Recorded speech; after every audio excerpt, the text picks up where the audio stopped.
Nobel Prize winner Professor Wole Soyinka yesterday declared that the international community was duly obliged to wade into the security situation in the country, saying the federal government has failed to fulfill its obligation under the United Nations Charter, to which Nigeria is a signatory. According to him, he was calling for the intervention of the international community at this stage because he does not want what was going on now to become the new normal in Nigeria. Soyinka also urged the government of the Republic of Benin to immediately release Yoruba Nation agitator Mr. Sunday Adeyemo, also known as Sunday Igboho, insisting that he has not committed any crime. Addressing journalists at Freedom Park, Lagos, Soyinka said, "Somebody calling for a separate state does not deserve to be called a criminal as long as it was done peacefully and within the laws. You don't criminalize such action. I'm appealing to the government of the Republic of Benin. Why are you keeping this victim in prison? What crime did he commit against your state? He should be released and let him go about his business that was interrupted unjustly," he said. According to him, Igboho has not committed any crime in this nation, and to ask for his repatriation is adding salt to injury. They went to the man's house, destroyed his property, chased him to the wilderness. The security services committed criminal acts against him by raiding his home at 2 a.m., killing two of his people and claiming they found weapons in his home. Who believed that Cook and Bull story?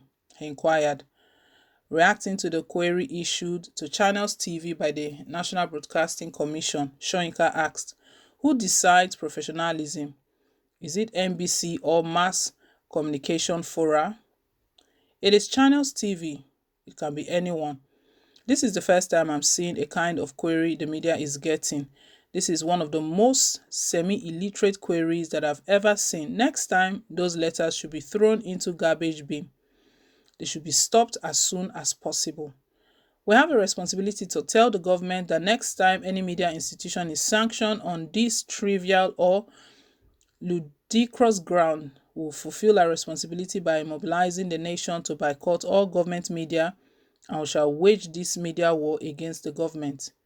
Decree number 4 has no place in democracy, and it's about time we emphasize that both in language and in act," he said.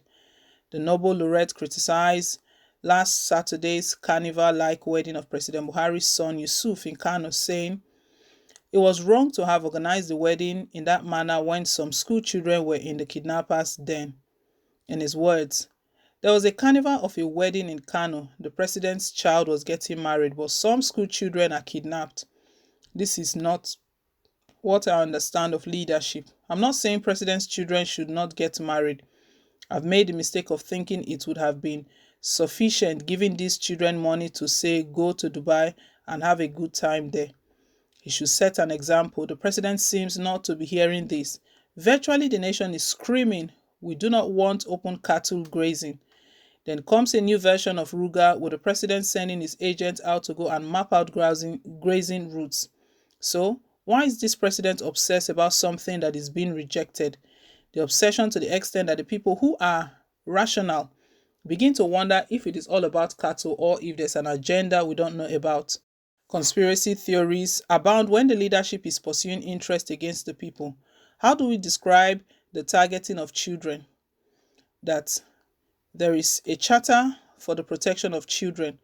When these articles are violated and all we do is to celebrate weddings, it means such a nation has failed to live up to its responsibility under the United Nations laws. We have been saying ask for international help. This thing is beyond you. It is not a question of begging. It has become an international responsibility.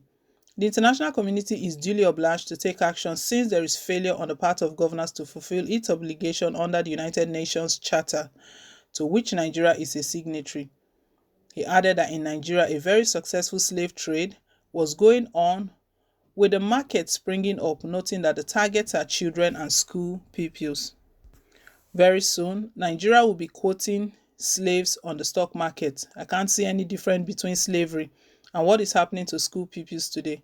So we're calling on the United Nations to intervene and stop the slave trade. I'm speaking as a layman. I think the protocols of the United Nations enables it to declare a section of this country protectorate.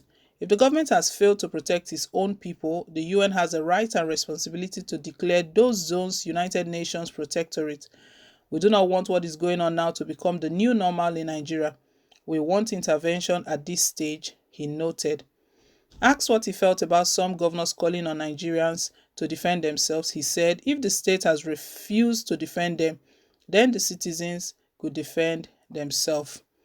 It is about time. Wole Soyinka is seeking help from the United Nations, calling on the United Nations. It's President Muhammad Buhari. He has failed, and he has another agenda different from protecting lives and property.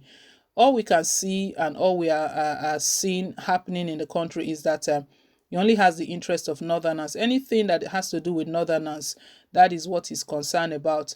Open grazing, that the southern governors reached a resolution on that should be banned, should be put to stop. President Muhammad Buhari has since kicked against it, and we know that it's through this open grazing that Fulani herdsmen have been attacking farmers, killing innocent citizens through this open grazing. That is where this banditry comes from. They are all linked together. To put an end to all of that and for lives to be safe, for people to be safe, citizens to be safe, let there be an end to this. President Muhammad Buhari has kicked against it. What is his mission?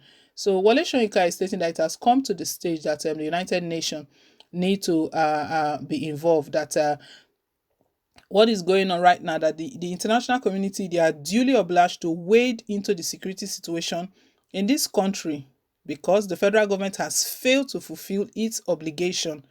Their number one obligation is to defend and protect lives and properties. They failed in their primary obligation under the United Nations Charter, to which Nigeria is a signatory. Nigeria is part of that charter, and they have failed. That is why he's calling on them seriously.